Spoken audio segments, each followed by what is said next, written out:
Good morning from Georgia. I'm Sandra Mitrovich, Civic Engagement and Community Outreach Manager with the National Congress of American Indians, Taimani Yamani Maidu from Northern California. I'm here and joined with some of my favorite colleagues from two of our organizations. They are going to introduce themselves in just a moment, but we're here to talk about Get Out the Vote, strategy planning and resources. We want to share that work with you.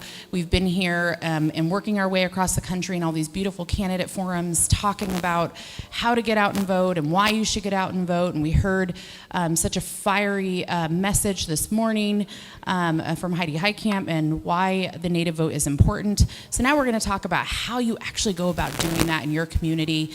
And so first and foremost, I want to make sure that we're able to have our colleagues here on the panel introduce themselves. So I'm going to start right over here to my left. Go ahead. Thank you, Sandra. My name is Kobe Clark. I am a citizen of the United Homa Nation from southern Louisiana, but I currently reside in Phoenix, Arizona. And I'm a Civic Engagement Research Associate at NCAI. My name is Donna Siemens. I am the Director of Grassroots Organization for Four Directions. I'm from the Rosebud Sioux Indian Reservation in South Dakota. Good morning, my name is Erica, and I am with Four Directions Native Vote, handling their social media and marketing. I'm from the Sac and Fox Nation in rural Oklahoma, so I'm wondering about applying these tactics there.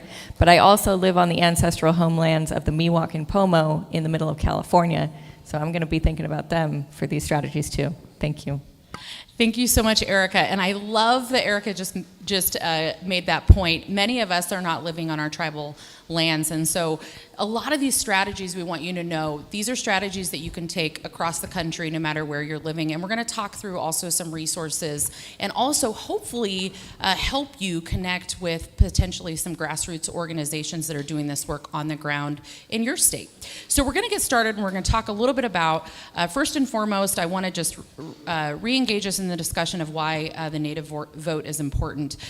We know that the U.S. President and Congress definitely, we heard from all of our candidates, but also from folks this morning, our U.S. President and Congress, as well as state governors, state legislatures, and county and local elected officials, they're making all these important policy decisions for us, right? We know that it affects us as Native people, and also definitely all the things that matter to us, health, education, all of those things. And so we really talked about this idea of responsiveness because it does affect our communities, and that's really why that vote is important. We want to talk a little bit about today, everybody's heard this word, but nonpartisan. Whenever we're thinking about starting to launch these Get Out the Native Vote campaigns, we want to remind everybody that Native Vote for us is a nonpartisan initiative, just like our candidate forums. We want everyone at the table to talk about these issues. We want to be able to allow people to just engage in voter education, go to the ballot box without feeling like they are, having to vote for a particular person, right? We want them to vote their voice, vote what matters to them, and that's really what we're about with Get Out the Native Vote. So some things just as a reminder, when we're going into these campaigns is when you're considering your voter activities, we don't necessarily encourage you, obviously, to endorse a specific candidate, party, or political action committee, or support them financially. Definitely, if it's nonpartisan, don't wear any candidate paraphernalia or party items while you're registering voters at the polls or working at the polls. And also just making sure that you are following kind of all the guidelines as it relates to Get Out the Vote campaigning, and that you're just making it available to everybody. So just wanted to make those brief reminders to folks before we kind of go into the field organizer kind of template. So all of our participants today have what is called our Voter Action Toolkit. You can find this at nativevote.org. And you can also find this, and we're going to highlight some other organizations here in a minute, but you can also find these types of toolkits all across different websites and resources. Civic Nation puts these out. A lot of other nonprofit organizations put out nonpartisan toolkits. So find one that works for you. But we're going to start here with our Native Action Toolkit. We have 4 steps that we're going to walk through today, and we want to kind of help make sure that all of us that are doing Get Out the Vote work have kind of a plan and a strategy. So first and foremost, we're going to go through step 1. We're going to talk about creating your timeline. So we really want to discuss about the first step in the campaign is to review the timeline. It's easier to create a timeline by working backwards from election day. And the reason why we say work backwards is so that nothing sneaks up on you. So also making sure that you're paying attention to all the voting deadlines. We're going to talk about specifically a voting deadline here in Georgia, or at least I should say a voter registration deadline here in Georgia. But we're also going to kind of talk through where do you go to find those important deadlines? And then we're going to let our panelists kind of chime in when it comes to this. Second, really briefly, is to set your goals based on your timeline. Third, determine tactics to achieve those goals. And then last but not least, implement your actual local Get Out the Vote campaign in your area. So first and foremost, when we're thinking about our sample timeline, so we really want to focus on where can you go to find out all of your voter registration deadlines. On Native Vote website, there are 50 state guides for you to go to. So when you click on the Native Vote site, you can actually click on a state or one of the NCAI regions and then click on your state. And it'll actually give you all of the information about how to engage in voter registration in your state, but also some of the deadlines. I wanted to turn it over to the panel and ask this question. In creating your timeline, what are some things that you found, if you've been working on this, and we're all in different states as we have mentioned, what are some things that you found when looking for deadlines that either may have been something that you would like to share with the audience today, or if you found a challenge to finding those deadlines? And we'll start with Kobe. I just think in terms of the timeline, as important as it is to focus on the dates, especially now we're right in the thick of preparing for the midterm elections in November, as important as it is to focus on those dates in September, October, November, as was said yesterday, it's important to remember that Get Out the Vote and civic engagement efforts need to continue year-round. And so as much as we build up to 2022, we also need to be looking forward to 2024 as well, and starting that plan now. As soon as possible, so that the efforts that we make in 2022 can be expanded and improved upon for 2024 and beyond.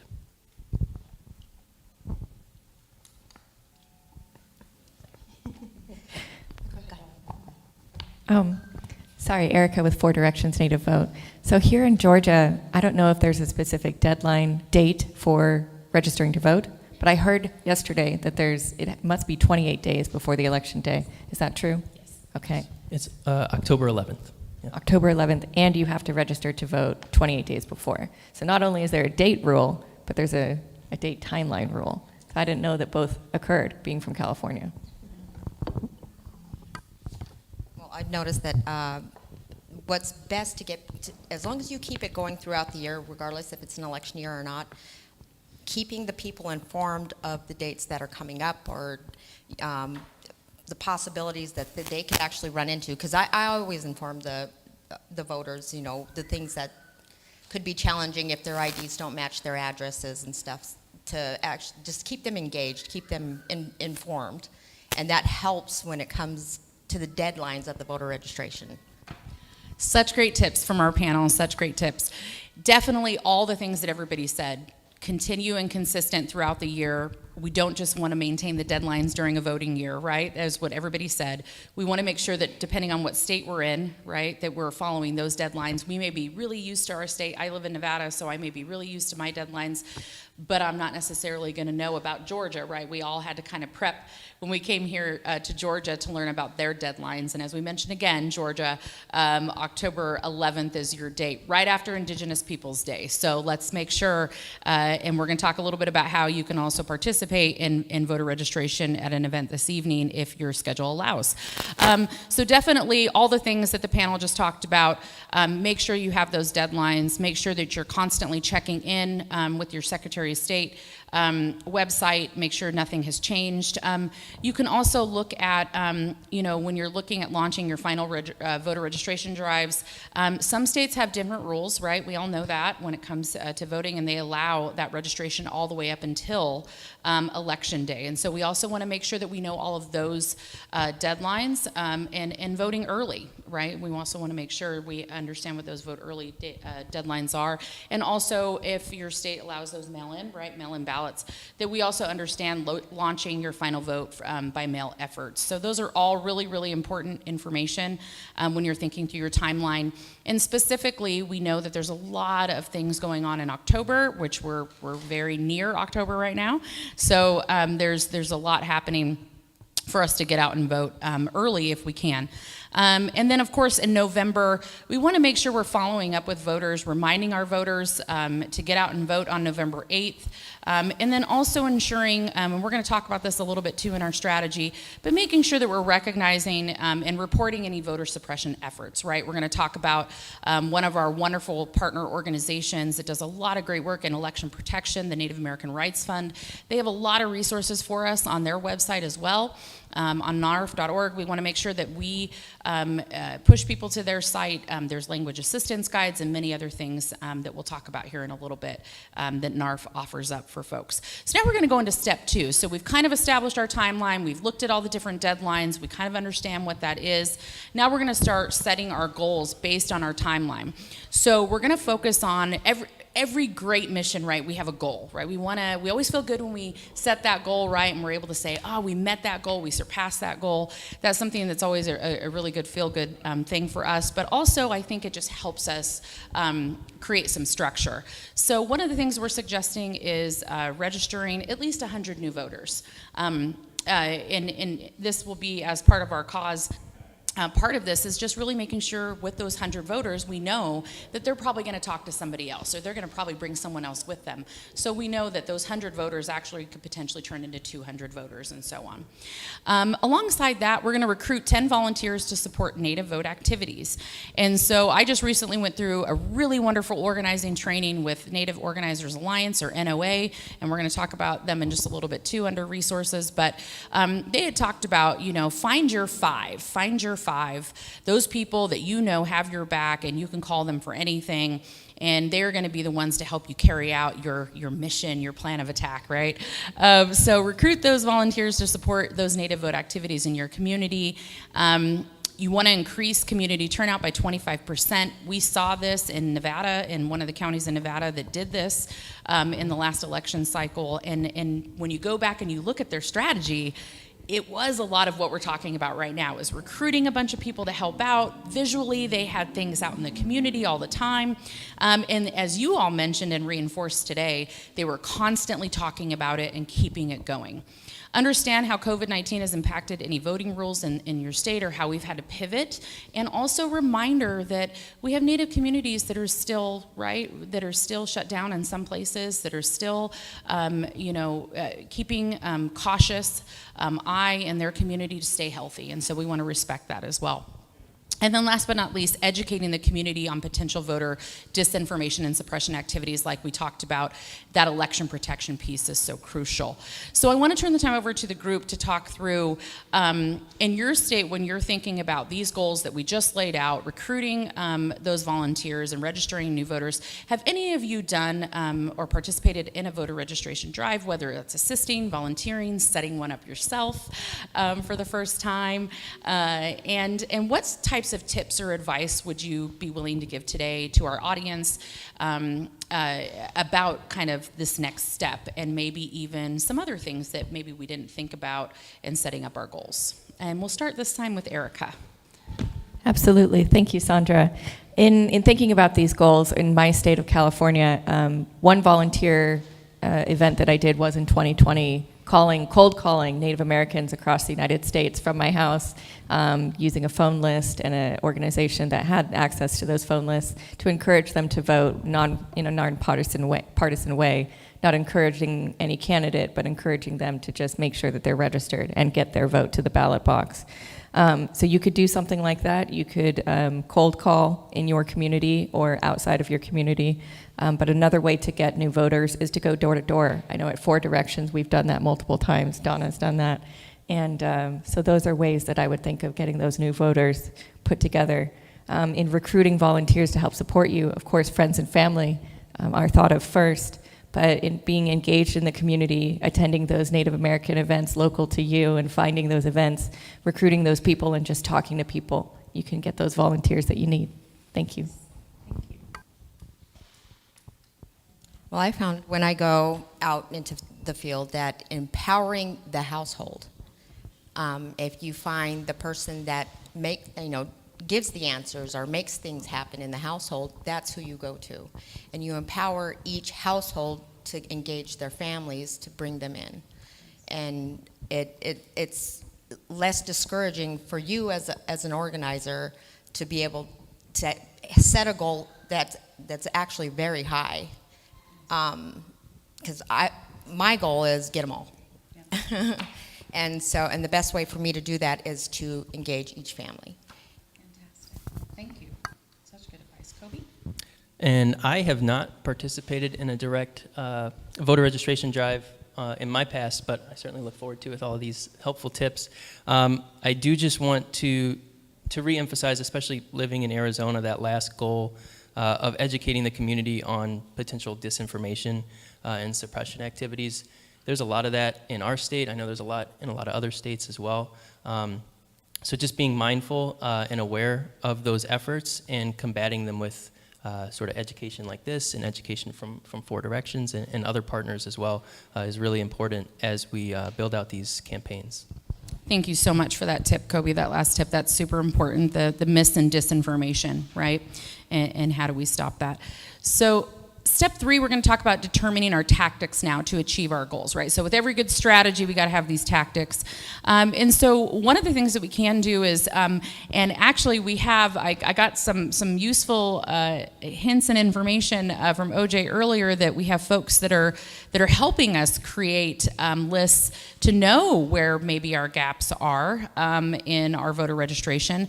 But we do know that we have a lot of, in our demographic specifically with Native voters, a huge percentage between 18 and 30 that we could tap into to get registered to vote, and it could definitely make that difference and fill the gap or fill the void, as we say. So definitely request voter registration lists from local election offices to determine who's registered or get a better sense of in your community. Reach out to community partners for volunteer recruitment. So we have amazing partners. We don't do this work alone, folks.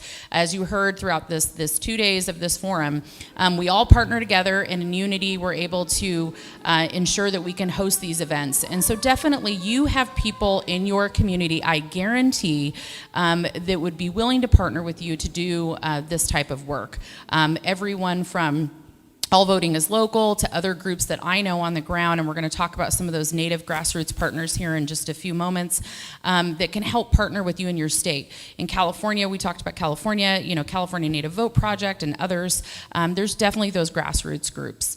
Knowing the candidates and issues on the ballot. Guess what, folks? These 2 days have been all about that. So the Four Directions community forums that we've been having is all about getting to know the candidates and the issues.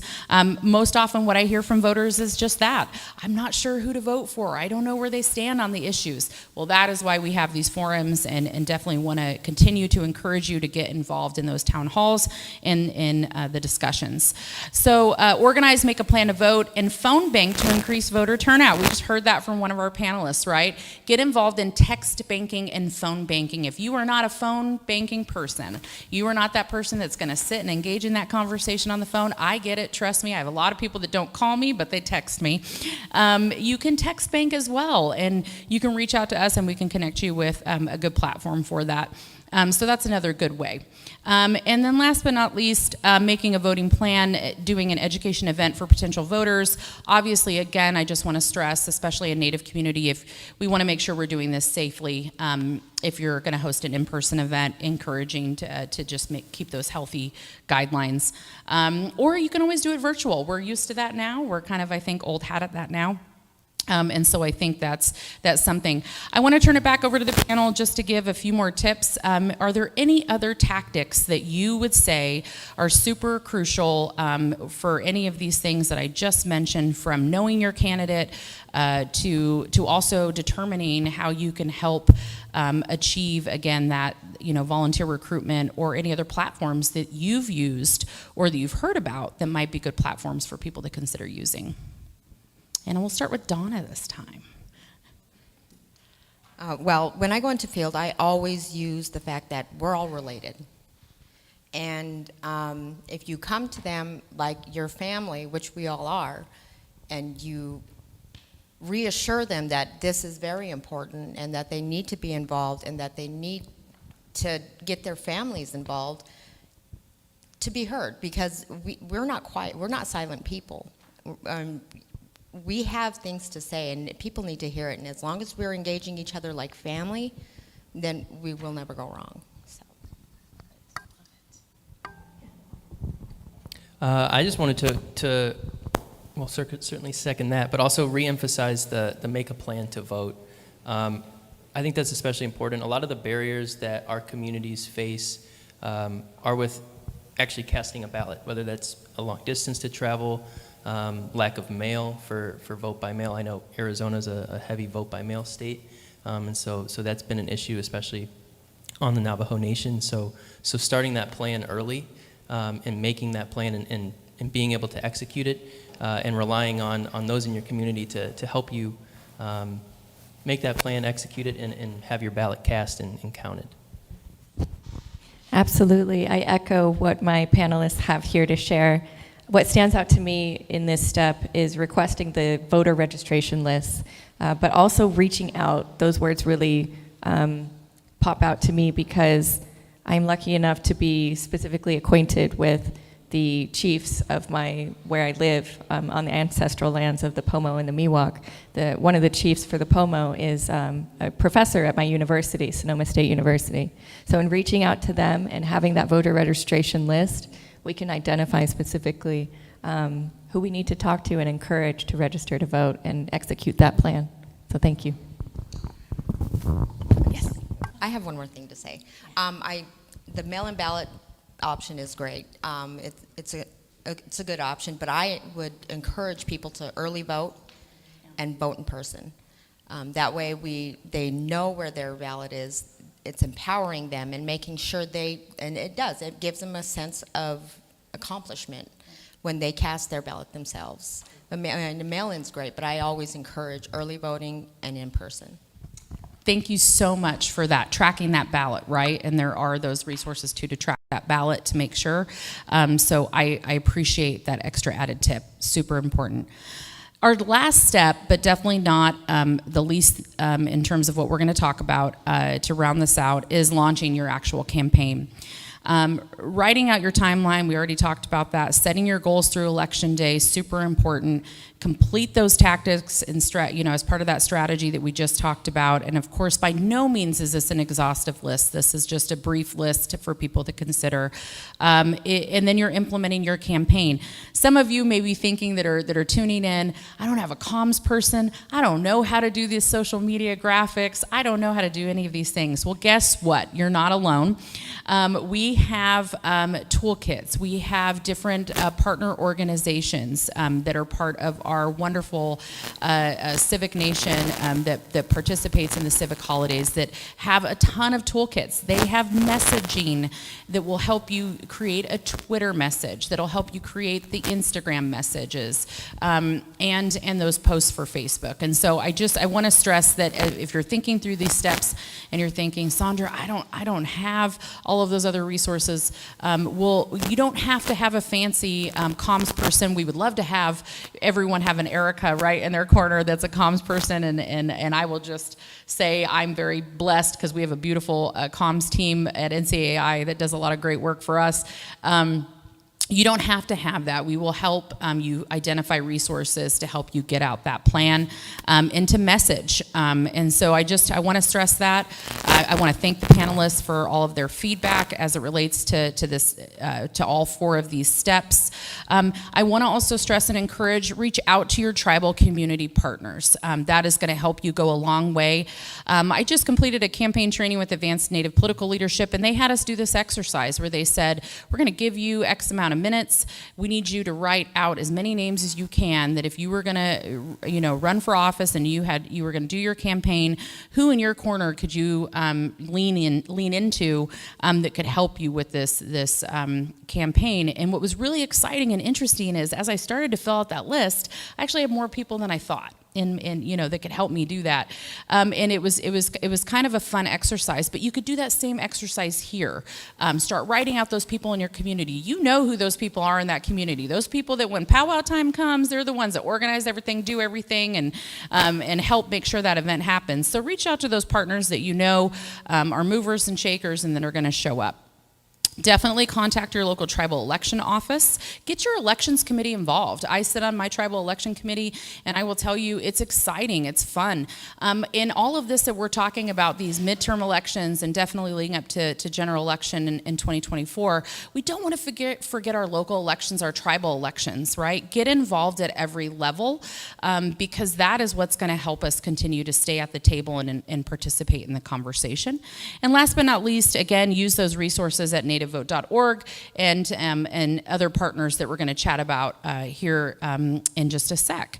I wanted to also plug, we just received a message and an update on the executive order. The Biden-Harris administration put out an executive order on March 7th, 2021, the anniversary of Bloody Sunday, the sacred right to, talking about the sacred right to vote and how we can all encourage a government effort and to promote the access to voting. I know many people were wondering where we were at, where the federal agencies were at on implementing this order. So I just wanted to give a brief update because we have a couple good highlights in there, especially as it relates to our Native communities. So I want to roll out just a few of those updates right now.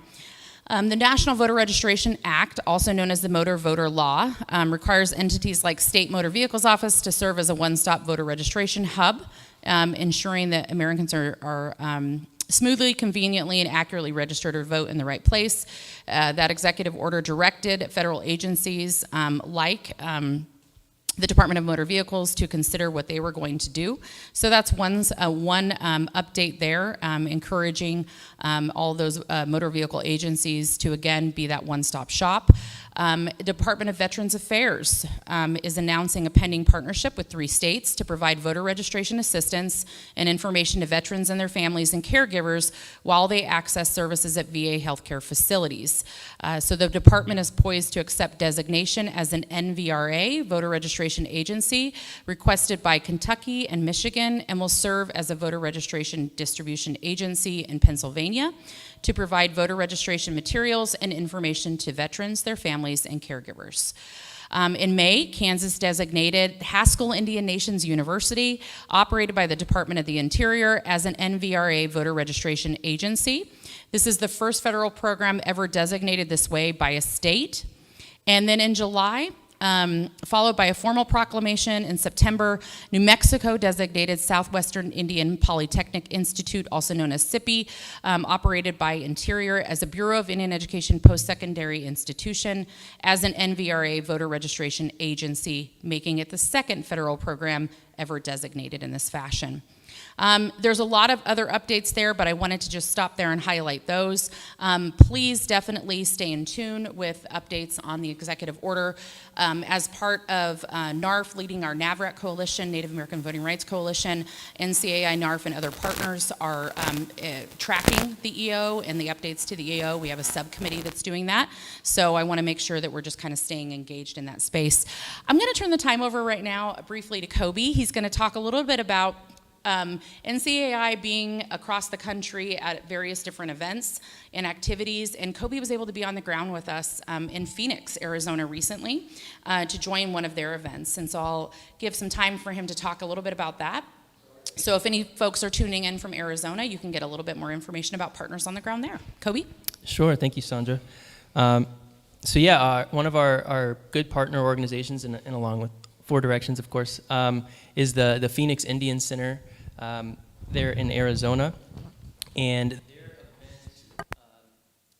event a few months ago was very similar to this, in that it was a candidate forum and allowed candidates from both parties to speak to Native voters in Arizona about the issues that matter to Native people and to engage with tribal leaders. And one of the things that was most impactful about that event was that it closed with a Navajo Nation presidential debate, which was a really great way to get those voters engaged, to get the Navajo citizens who move down to Phoenix for school or work or whatever else, keep them engaged in those tribal elections, because it's sort of emphasized to focus on local, state, federal elections, but sometimes we miss that importance of tribal elections. So it was really great to have that event there, to have that focus be a major part of it. And then I know the Phoenix Indian Center is doing a lot more work in Arizona for the Arizona viewers. I know one of the main events they have upcoming is on Indigenous Peoples Day, as we look forward to the close of registration in Arizona as well, which is similar to the Georgia date as well. So, yeah, thank you, Sandra. And I know also you've participated in a lot of trainings with our national organizational partners, so maybe share a little bit about that as well. Thanks so much, Kobe. I want to take just a brief couple minutes. We talked about this work, right, in partnership. We're here together with NARF and Four Directions and other partners to bring these forums together for you and across the country. And our next stop, I'm really excited, is going to be in Wisconsin. But we are definitely privileged to have wonderful national Native organization partners. Most recently, I got to do a couple of trainings. Some of you may be thinking, I really want to get engaged in this work, and I really want to start this organizing, but I really don't know who to turn to. There's a wonderful organization, Native Organizers Alliance, led by Judith LeBlanc and her wonderful team. They put together a grassroots organization training. And I got to spend a week with many, many people across the country that really are engaged in this space. And I will tell you, it is an amazing training to go through. And it's everything from really thinking about the social and emotional health that comes with voting and why we do it and why we should be engaged, to really thinking through I think just what makes community and telling our story. A lot of people don't feel that they can get engaged because they feel like they need to be in a certain position or they need to be somewhere. And just like Donna said, it starts with your family. It starts with that community. It starts with that belief that we deserve to have so many good things, in our community working for us, especially when it comes to our youth and to our children and with our elders. So that training was beautiful. It was an opportunity that the NOA, I know, is trying to create more training opportunities, and they're moving state by state. So please, I would encourage you to reach out to them, go to their website, Native Organizers Alliance, learn a little bit more about their organization, donate if you can, because that's how, they get we're all, need funds to be able to do the trainings and the work we do, but definitely learn a little bit more about them. They did also launch a basketball initiative most recently that was really, really cool. They kicked it off in Boston, and so that was really neat to see. But that's one organization if you're looking at grassroots organizing and training. The other training I just finished was with the Advanced Native Political Leadership group with their Leadership Institute. And one of the things I will say about that, we are talking to candidates, right? We are talking to candidates, and some people may be thinking, there's no way I could ever run for office. There's no way I could ever do this work, right? That's not me. Well, I will tell you, we heard in that training from various different representatives, Representative Christina Haswood for one in Kansas, that they said, you can do it. You are the person to do it because you are bringing a story of generations with you. You are bringing your family with you. You're bringing that most vital, important story, and that's why you should run. If you have a belief and you have a way to make things better, then you are definitely poised to run. And so in that training, we learned everything from tactics and strategy, really similar to what we just walked through here. Jordan and April with Advanced Native Political Leadership are amazing trainers. I was blessed to get to spend 4 days with them and do that training. So if you want to learn a little bit more about how you could run for office or even get started on a conversation about how that even works, and to be a candidate someday for any position, whether that's for the school board or for anything, Advanced Native Political Leadership, reach out to them, take a look at their website, and see how you can possibly sign up for one of their trainings that are coming up. And then last but not least, again, I will just plug that we have nativevote.org, we have NARF that have resources for you. And so it's everything from how to get involved and get out the vote to really working through this process about, okay, I'm registered to vote, now I want to go cast my ballot, now what happens? What are all the next steps? And so all of those tools will walk you through all of those steps. I know we're going to be nearing time here, so I want to allow our panel to give any last words about, get out the vote. How can people do this? What should they start doing today? And it is National Voter Registration Day, folks, so hint, hint, there is one thing you could do today. But what are some just last tips and words of encouragement if people want to get involved and get out the vote? And we'll start with Erica. Absolutely. Thank you, Sandra. No matter what state you live in, today is National Voter Registration Day, and that's why the National Congress of American Indians wanted to be a part of this forum today, to be here to send out the message. When you're of voting age, you should be registered to vote no matter what state you're in. Today, we have more Native Americans involved in the political system and leading in the political system than ever before in history. And today, we have more Native American voters than ever before in history. So the future is bright, and change can happen as long as we show up in numbers. Thank you. Start educating your kids young. Get them involved in the process even before they're 18. And when they are coming up to that voting age, they are ready to go, and they're very informed, and they don't need to use so many resources, and they can become, the next people sitting in office where we need them. Yeah, certainly. Thank you for those comments. Certainly echo those comments of my panelists. And I just, to summarize, I think it all sort of boils down to understanding, respecting, and protecting the power of the Native vote, and just really getting out and exercising that power. And then while we're here in Atlanta in this space, certainly wanted to plug on National Voter Registration Day that there is an event this evening at Blackburn Park from 5:30 to 7 p.m. There's free food, music, and activities. And this is put on by a couple of local organizations, including Asian Americans Advancing Justice and Latinos for Democracy, who was here yesterday. And I think if you reach out to them, they'll also get you a free Uber ride too. So if transportation's your issue, they got you covered there too. So last but not least, we're going to wrap up. I want to first and foremost say thank you to the panelists, thank you to those that are participating, thank you to all of you that are tuning in and those that are doing this work and just looking for additional support to do this work. We support you. We're here for you. Please reach out to us. Also, I would encourage everyone to sign up for all those civic holidays, civicholidays.org. You can go to that website, and there's a ton of different resources there. There's toolkits. There are those social media. Again, if social media is not your thing, they got you covered. So upcoming here soon, this week we celebrated High School Voter Education Week. We had affiliates from Las Vegas Indian Center and from National Congress of American Indians on the ground at Sherman Indian School in partnership to lift up High School Voter Ed Week. And we also have National Voter Education Week coming up October 3rd through 7th. So please make sure to check out the Civic Holiday site, see how you can become a partner. They also have dollars. You may be thinking, Sandra, I don't have the money to do this, right? The cookie jar is empty. I don't have the funds to put this on. Well, we've got you covered there too. So there's a lot of different partner resources to help you get out the Vote mobile tabling kit. Reach out to us and we can connect you with those partners that have those dollars to help you. We also have Vote Early Day coming up in October. October 28th is Vote Early Day. So most voters, as has been suggested on this panel, thank you, Donna and Erica too, for mentioning this. Cast your ballot early. Why wait? Get out there. Vote Early Day is October 28th. They also have a really great plan. I met with one of their directors the other day, and they want to support you in every way possible. So get involved. And then last but not least, Election Hero Day. Election Hero Day is about celebrating the election administration teams, poll workers, and we have gaps still with poll workers, folks. Please get out there and sign up to be a poll worker in those states that need you, and others around the country who help ensure voters can cast their ballots securely and successfully. So Election Hero Day is when we celebrate all of those folks on November 7th. So, and then last, of course, but not least, is get out and vote on Election Day, November 8th.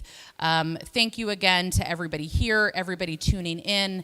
Let us help lift up the Native vote, but let us help just lift up all of us in voting and make sure that we can do that equitably. And so from here, signing off from Georgia, and we look forward to seeing you soon. Join us for the rest of the participants that are going to be coming up in the Georgia Forum here in Atlanta.